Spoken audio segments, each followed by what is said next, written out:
আসসালামু আলাইকুম। শুভ নববর্ষ। সবাইকে বাংলা নতুন বছরের শুভেচ্ছা জানিয়ে অবিরাম বাংলার সংবাদে সবাইকে স্বাগত জানাচ্ছি আমি শারবিন সালাম। শুরুতে বিআরবি কেবলস সংবাদ শিরোনাম। আজ পহেলা বৈশাখ, শুরু হলো বাংলা নতুন বছর। সুরের মূর্ছনায় রমনা বটমূলে ছায়ানটের প্রভাতী আয়োজনে বর্ষবরণ, চারুকলার শোভাযাত্রায় মানুষের ঢল। কিছুক্ষণ পরে টাঙ্গাইলে কৃষক কার্ড কর্মসূচির উদ্বোধন করবেন প্রধানমন্ত্রী। জেলার কৃষকদের মাঝে খুশির জোয়ার।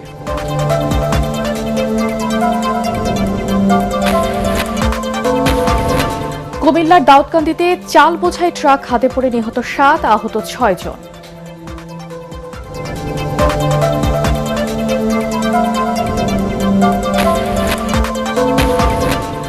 এবং ইরানের বিরুদ্ধে অর্থনৈতিক সন্ত্রাসবাদে জড়িত থাকার অভিযোগ যুক্তরাষ্ট্রের। সরাসরি কোনো সংঘাতে জড়াবে না ন্যাটো, আবারও আলোচনায় বসার আহ্বান পাকিস্তানের।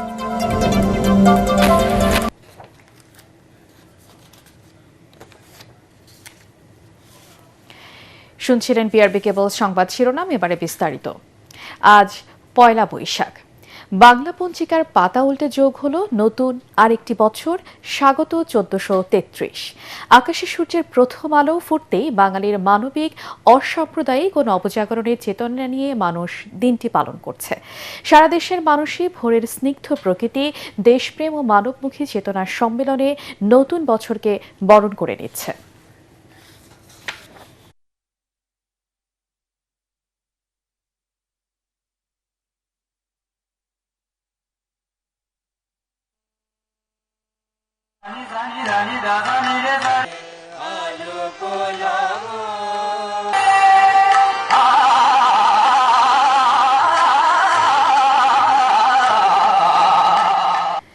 বছর পেরিয়ে সুরেলা শুরু 1433 বঙ্গাব্দে। ভোর 6:15 রমনা বটমূলের ছায়ানটের সঙ্গীতানুষ্ঠানের মধ্য দিয়ে শুরু হয় বাংলা বর্ষ বরণের মূল আনুষ্ঠানিকতা। ছায়ানটের ঐতিহ্যবাহী আয়োজনের প্রতিপাদ্য চিত্তজেথা ভয়শূন্য উচ্চ জেথাশীর। প্রায় 200 শিল্পীর পরিবেশনায় সম্মেলক সঙ্গীত, একক গান ও আবৃত্তি উপভোগ করেছে হাজারো উৎসবপ্রেমী বাঙালি। আরও জানাচ্ছেন মুশফিকুর রহমান।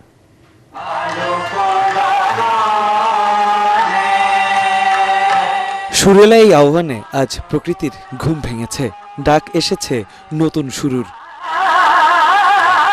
বাংলা নববর্ষের নতুন সকালে গান, কবিতা আর কথনে মুখরিত রমনার বটমূল।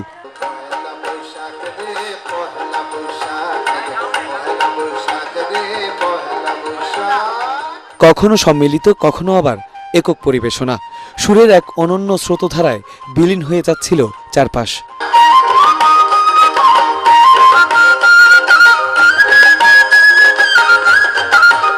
পয়লা বৈশাখে বর্ণিল সাজে পরিপাটি হয়ে বটমূলে আসেন শিশু, যুবা, বৃদ্ধ বনিতা, কপত কপতিরা।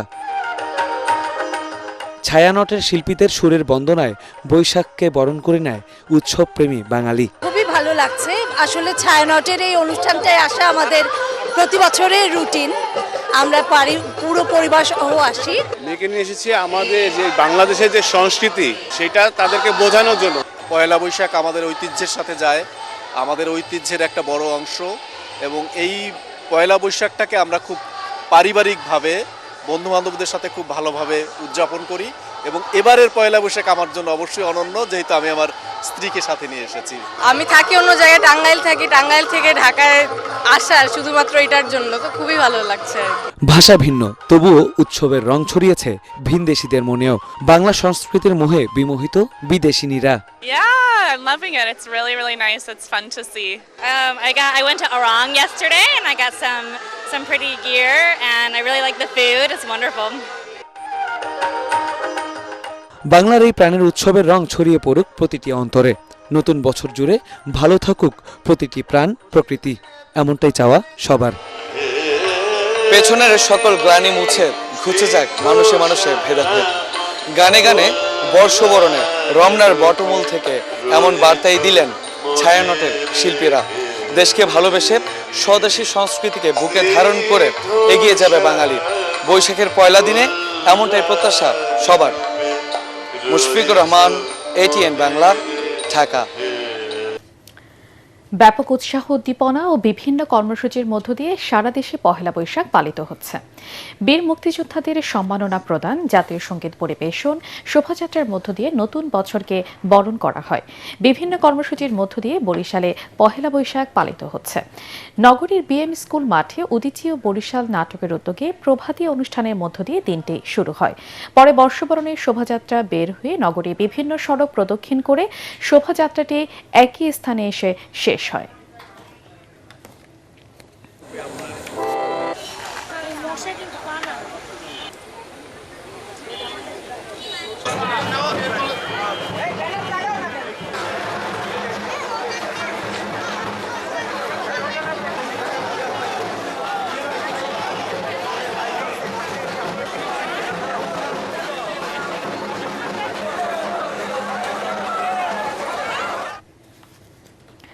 পহেলা বৈশাখে দেশবাসী সহ বিশ্বের সকল বাংলা ভাষাভাষী মানুষকে বাংলা নববর্ষের শুভেচ্ছা জানিয়েছেন রাষ্ট্রপতি মোহাম্মদ শাহাবুদ্দিন ও প্রধানমন্ত্রী তারেক রহমান।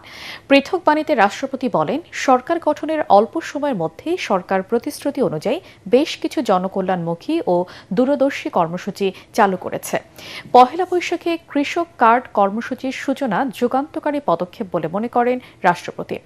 এদিকে সামাজিক যোগাযোগ মাধ্যমে দেওয়ার শুভেচ্ছা বার্তায় প্রধানমন্ত্রী তারেক রহমান বলেন, দেশের জনগণের যার যার ধর্মীয় ও সামাজিক মূল্যবোধ এবং সংস্কৃতির অন্তর্নিহিত সহনশীলতা, উদারতা ও সম্প্রীতির চর্চা গণতন্ত্রকে আরও শক্তিশালী করবে এবং বহুমতের সহাবস্থানকে সুদৃঢ় করবে।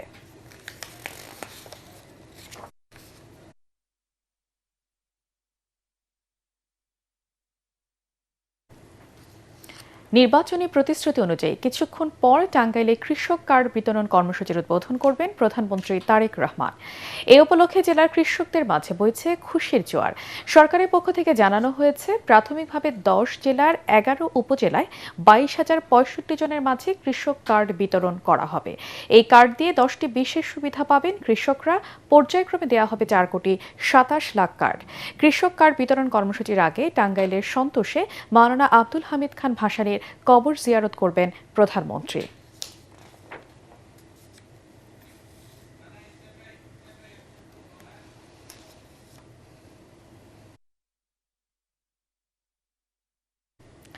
দর্শক, প্রধানমন্ত্রী তারেক রহমান টাঙ্গাইলের শহীদ মারুফ স্টেডিয়ামে কৃষক কার্ড বিতরণ কর্মসূচির শুভ উদ্বোধন করবেন। সেখানে আছেন আমাদের সিনিয়র রিপোর্টার ইয়াসিন রানা। সরাসরি চলে যাচ্ছে তার কাছে। ইয়াসিন, স্থানীয় কৃষকরা এই কার্ড নিয়ে কতটা উচ্ছ্বসিত? সবাইকে প্রথমে জানাচ্ছি নববর্ষের শুভেচ্ছা এবং এই নববর্ষের প্রথম দিনেই মূলত প্রধানমন্ত্রী তারেক রহমান বাংলাদেশের সকল কৃষককে নববর্ষের শুভেচ্ছা জানাতে কৃষক কার্ড চালু করছেন। আজকে এই কৃষক কার্ডের বিতরণের উদ্বোধন করবেন। আমরা আছি এই মুহূর্তে টাঙ্গাইলের শহীদ মারুফ স্টেডিয়ামে। এইখানে মূলত সারা বাংলাদেশে যে কৃষক কার্ড বিতরণের যে কর্মসূচি, এই কর্মসূচি উদ্বোধনের মাধ্যমে সারা বাংলাদেশের কৃষকদেরকে একটি সুযোগ সুবিধার আওতা নিয়ে আসবেন এবং ডাটাবেজের আওতা নিয়ে আসবেন, যেন এই বাংলাদেশে যারা কৃষক রয়েছেন কৃষকরা সর্বোপরি সকল ধরনের সুযোগ সুবিধা একটি ডাটাবেজের মাধ্যমে পেয়ে থাকতে পারেন। আপনি শারমিন, একটি বিষয় জানিয়ে রাখছি, কৃষক কার্ডের মাধ্যমে বছরে এককালীন 2,500 টাকা পাওয়া যাবে। এক্ষেত্রে আমরা সরকারের বিভিন্ন মাধ্যমে আমরা প্রশ্ন করেছিলাম যে আসলে এটা আসলে কিভাবে কি করবে। তারা আসলে বলার চেষ্টা করেছেন যে ফ্যামিলি কার্ডের মাধ্যমে মূলত যেই প্রত্যেকটি পরিবারের নারী সদস্য তারা মাসে 2,500 টাকা করে পাবেন। সেজন্য আসলে কৃষক কার্ডের মাধ্যমে সেই টাকা বিতরণের যে বিষয়টি, এটা আসলে বছরে 2,500 টাকা দেওয়া হবে।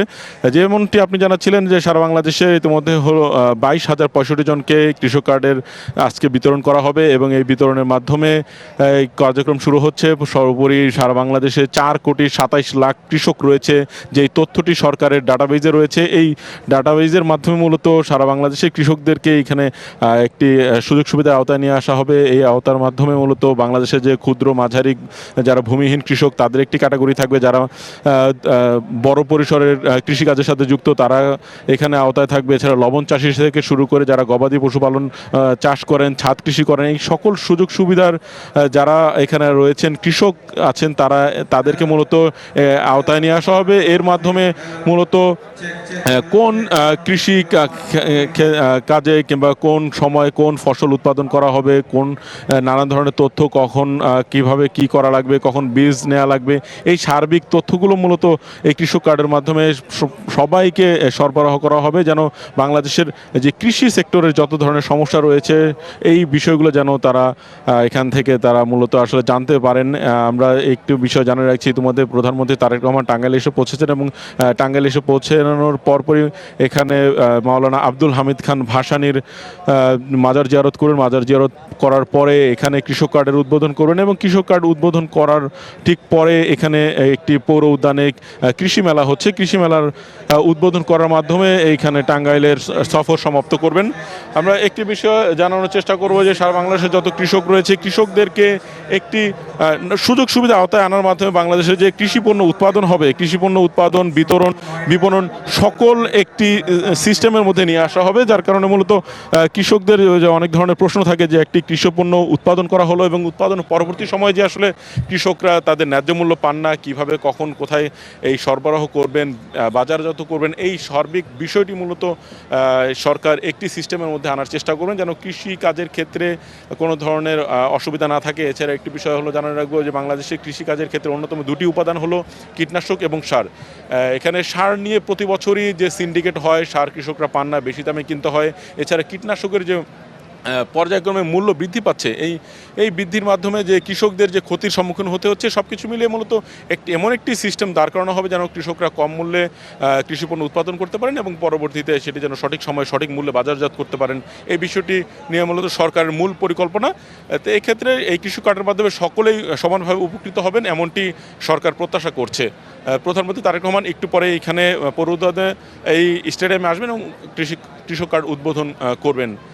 দর্শক, টাঙ্গাইলের শহীদ মারুফ স্টেডিয়াম থেকে আমাদের সাথে যুক্ত হয়েছিলেন সহকর্মী ইয়াসিন রানা। হামে আক্রান্ত হয়ে ও উপসর্গ নিয়ে শিশুর মৃত্যুর হার কমছেই না। হাম আক্রান্ত হয়ে আরও ১,৪৫৩ জন হাসপাতালে ভর্তি হয়েছে। হামের প্রকোপ নিয়ন্ত্রণে ঢাকা, উত্তর দক্ষিণ, বরিশাল ও ময়মনসিংহ সহ ৪ সিটি কর্পোরেশনে চলছে বিশেষ টিকাদান ক্যাম্পেইন। আগামী ১৪ মে পর্যন্ত চলবে এই কার্যক্রম। জ্বালানি তেল নেওয়ার ভোগান্তি কমেনি রাজধানীর ফিলিং স্টেশনগুলোতে। বেশিরভাগ পাম্পে ডিপো থেকে তেল আসতে দেরি হওয়ায় ব্যস্ত সড়কে দীর্ঘ হচ্ছে গাড়ির সারি। নিয়ম না মেনে লাইন ভঙ্গের কারণে তৈরি হচ্ছে নানা বিশৃঙ্খলা। পরীক্ষামূলকভাবে ফুয়েল পাস অ্যাপ ব্যবহার শুরু হলেও সেখানে রেজিস্ট্রেশন করতে ভোগান্তি পোহাতে হচ্ছে গ্রাহকদের। কুমিল্লার দাউদকান্দিতে নিয়ন্ত্রণ হারিয়ে চাল বোঝাই একটি ট্রাক খাদে পড়ে ৭ জন নিহত হয়েছেন। এ সময় আহত হয় আরও ৬ জন। দাউদকান্দির হাসানপুর এলাকায় তাসফিন পাম্পের বিপরীত পাশে মহাসড়কের চট্টগ্রামমুখী লেনে এই দুর্ঘটনা ঘটে। পুলিশ জানায় দিনাজপুর থেকে চট্টগ্রামগামী একটি চাল বোঝাই ট্রাক নিয়ন্ত্রণ হারিয়ে সড়কের নিচে পড়ে যায়। এ সময় ট্রাকের উপরে থাকা ১৩ জন যাত্রী নিচে চাপা পড়েন। এতে ঘটনাস্থলেই ৭ জন নিহত হয়, আহত হয় বাকি ৬ জন। আহতদের উদ্ধার করে স্থানীয় হাসপাতালে ভর্তি করা হয়েছে।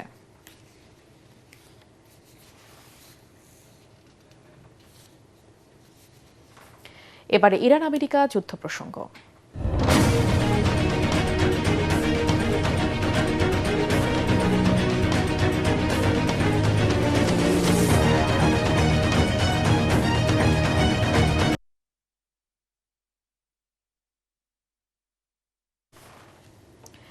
ইরানের বিরুদ্ধে অর্থনৈতিক সন্ত্রাসবাদে জড়িত থাকার অভিযোগ করেছে যুক্তরাষ্ট্র। মার্কিন অবরোধের মূল লক্ষ্য বিশ্বকে ইরানের ব্ল্যাকমেল ও চাঁদাবাজি থেকে রক্ষা করা বলে জানিয়েছেন যুক্তরাষ্ট্রের প্রেসিডেন্ট ডোনাল্ড ট্রাম্প। তেহরানও পাল্টা হুমকি দিয়ে বলেছে তারা পারস্য উপসাগরীয় দেশগুলোর বন্দরে হামলা চালাবে। অন্যদিকে ট্রাম্পের ইরানি বন্দর অবরোধে যোগ দিচ্ছে না ন্যাটো। দুই দেশকে আবারও আলোচনায় বসার আহ্বান জানিয়েছেন পাকিস্তান। বিস্তারিত মাসুদ রানার প্রতিবেদনে। পাকিস্তানের মধ্যস্থতায় ইসলামাবাদে ইরান ও যুক্তরাষ্ট্রের প্রায় ২১ ঘন্টা শান্তি আলোচনা ব্যর্থ হয়। তবে এই বৈঠক ব্যর্থ হওয়ার পর ইরান আবারও যুক্তরাষ্ট্রের সাথে যোগাযোগ করছে বলে দাবি মার্কিন প্রেসিডেন্ট ডোনাল্ড ট্রাম্পের। তিনি বলেন, যুক্তরাষ্ট্র হরমুজ প্রণালীর উপর নির্ভরশীল নয়। মার্কিনদের কাছে সৌদি আরব এবং রাশিয়ার চেয়ে বেশি তেল গ্যাস রয়েছে বলেও দাবি করেন তিনি। Iran is doing absolutely no business. সামাজিক যোগাযোগ মাধ্যম ট্রুথ সোশ্যালে দেওয়া এক পোস্টে ট্রাম্প বলেন, ইরানের জাহাজ অবরোধ এলাকার কাছাকাছি এলেই সঙ্গে সঙ্গে তা ধ্বংস করা হবে। It's going on. Right now there's no fighting. Right now we have a blockade. ইরানের বিরুদ্ধে অর্থনৈতিক সন্ত্রাসবাদে জড়িত থাকার অভিযোগ তুলেছেন মার্কিন vice president JD Vance. The bad news is that we have not reached an agreement. এদিকে তেহরানের দাবি হরমুজ প্রণালীতে ইরানের নিয়ন্ত্রণ মেনে এবং নির্দিষ্ট টোল প্রদানের মাধ্যমে জাহাজ যাতায়াত করতে পারবে। ইরানের বন্দরগুলোতে মার্কিন প্রেসিডেন্ট ডোনাল্ড ট্রাম্পের ঘোষিত অবরোধের পরিকল্পনায় সামিল হতে অস্বীকৃতি জানিয়েছেন ন্যাটো মিত্ররা। রয়টার্স জানায় ব্রিটেন ও ফ্রান্স সহ জোটের প্রধান দেশগুলো স্পষ্ট করেছে তারা এই মুহূর্তে সরাসরি কোনো সংঘাত বা অবরোধে জড়াবে না। For the US to project power on the world stage. একটি চুক্তিতে পৌঁছানোর জন্য গঠনমূলক আলোচনা চালিয়ে যাওয়ার আহ্বান জানিয়েছেন জাতিসংঘের মহাসচিবের মুখপাত্র Stephen Dujarric. Discussions themselves underscored the seriousness of their engagement. Masud Rana, ATN Bangla. মাদারীপুরে শিবচরে 12 কোটি টাকা ব্যয়ে নির্মাণ করা হয়েছে সমন্বিত বর্জ্য ব্যবস্থাপনা ইউনিট, যা চালু করা হলে বর্জ্য প্রক্রিয়াজাতের মাধ্যমে তৈরি হবে জৈব সার। স্বল্প দামে সার জমিতে ব্যবহার করে লাভবান হতে পারবেন প্রান্তিক চাষিরা। তবে ভূমি অধিগ্রহণের 3 বছর পার হলেও এখনও ক্ষতিপূরণের টাকা পাননি জমির মালিকরা, ফলে প্রকল্পটি চালু নিয়ে দেখা দিয়েছে শঙ্কা। মাদারীপুর প্রতিনিধি এসআর শফিক স্বপনের রিপোর্ট জানাচ্ছেন মিজান শাহজাহান। 2023 সালে মাদারীপুরের শিবচর পৌরসভার চর সেমাইল ও সেমাইল মৌজায় 2.68 একর জমিতে সমন্বিত বর্জ্য ব্যবস্থাপনা ইউনিটের নির্মাণ কাজ শুরু হয়। 12 কোটি 54 লাখ টাকা ব্যয়ে নির্মাণ কাজ শুরু করে একটি ঠিকাদারি প্রতিষ্ঠান। প্রকল্প শুরুর আগেই ব্যক্তি মালিকানাধীন 1.54 একর জমি অধিগ্রহণের কাজ শেষ করে জনস্বাস্থ্য বিভাগ। এরই মধ্যে নির্মাণ কাজও প্রায় শেষ। তবে অধিগ্রহণের 3 বছর পার হলেও এখনো ক্ষতিপূরণের টাকা পাননি জমির মালিকরা। আমার বাবার জমিন আমাকে টাকা দিবে, কিভাবে দিবে না দিবে, তারপরে অন্যান্য যত প্রজেক্ট আছে করছে, যার যার গাছ সে কাটতে নিয়ে গেছে। আমার 160টা গাছ কাটতে এখানে পচাইয়া লাইছে। আমরা চাই আমাদের ক্ষতিপূরণটা দেওয়া হোক, দেওয়ার পরে তারা উদ্বোধন করুক। বাধাতে সালাম পরে এমপি এলাকা এরা বললো যে কাজ চালাই যাও, আপনি টাকা পাইবেন না, পরে 3 গুণ টাকা পাইবেন। দ্রুত সময়ের মধ্যে ক্ষতিপূরণের টাকা পরিশোধ করে প্রকল্পটি চালু করার কথা জানিয়েছেন জনস্বাস্থ্য বিভাগের কর্মকর্তারা। অধিগ্রহণ সংক্রান্ত এই জটিলতাটি সমাধান হলে আমরা খুব দ্রুতই আমাদের এই সাইটটি চালু করতে পারবো। বর্তমানে কাজটি প্রায় 90% কার্যক্রম সম্পন্ন হয়েছে। মালিকদের জন্য 5 কোটি 57 লাখ টাকা ভূমি অধিগ্রহণ ব্যয় হবে। অর্থ মন্ত্রণালয় থেকে আমরা সম্মতি পেয়েছি, মার্চ মাসের মধ্যে আমরা জেলা প্রশাসক বরাবর এই ব্যয়ের টাকাটা দিয়ে দিব। প্রকল্পটি চালু হলে বর্জ্য নিষ্কাশন ব্যবস্থা সহজ হয়ে পরিবেশ বান্ধব পৌর শহর গড়ে উঠবে, এমনটাই আশা স্থানীয়দের। Bureau report, ATN Bangla. এবারে আন্তর্জাতিক সংবাদ।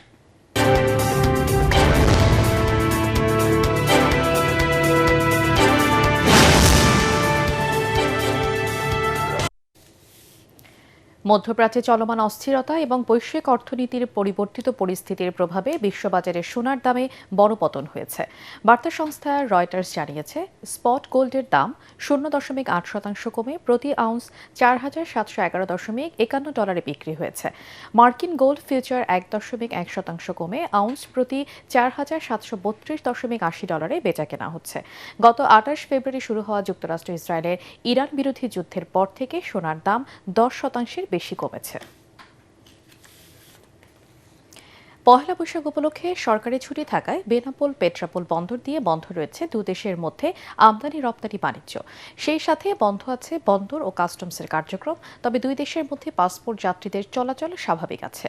বুধবার সকাল থেকে আবারও এই পথে আমদানি রপ্তানি বাণিজ্য স্বাভাবিক নিয়মে চলবে।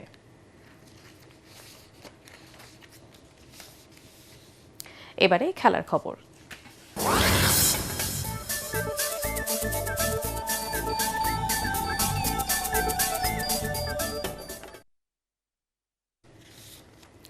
তিন ম্যাচের ওয়ানডে ও টি20 সিরিজ খেলতে বাংলাদেশে এসেছে নিউজিল্যান্ড জাতীয় ক্রিকেট দল। গতকাল রাত 11টায় ঢাকায় পা রাখে কিউই দলের সদস্যরা। তারপর কড়া নিরাপত্তায় টিম হোটেলে ওঠেন ক্রিকেটাররা। গতকাল আরও এসেছেন 3 জন। তারা নিউজিল্যান্ড এ দলের হয়ে লঙ্কান এ দলের বিপক্ষে খেলছিলেন। রাতের ফ্লাইটে এসেছেন খেলোয়াড়, কোচ ও টিম ম্যানেজমেন্টের আরও 22 জন। মিরপুর শেরেবাংলা জাতীয় ক্রিকেট স্টেডিয়ামে ওয়ানডে সিরিজ শুরু 17 এপ্রিল, 20 তারিখ একই মাঠে সিরিজের দ্বিতীয় ম্যাচ। এরপর চট্টগ্রামে 23 এপ্রিল ওয়ানডে সিরিজের শেষ ম্যাচ। একই মাঠে টি-20 সিরিজের প্রথম 2 ম্যাচ হবে 27 ও 29 এপ্রিল। 2 দলের শেষ টি-20 হবে 2 মিরপুর শেরেবাংলা জাতীয় ক্রিকেট স্টেডিয়ামে। শেষ করার আগে বিআরবি কেবলস সংবাদ শিরোনাম আরেকবার। আজ পহেলা বৈশাখ, শুরু হলো বাংলা বছর।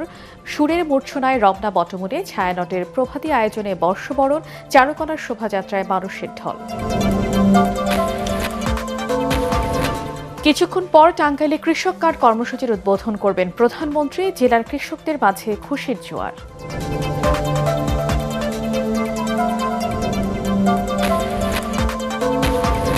কুমিল্লার দাউদকান্দিতে চাল বোঝাই ট্রাক খাদে পড়ে নিহত 7, আহত 6 জন।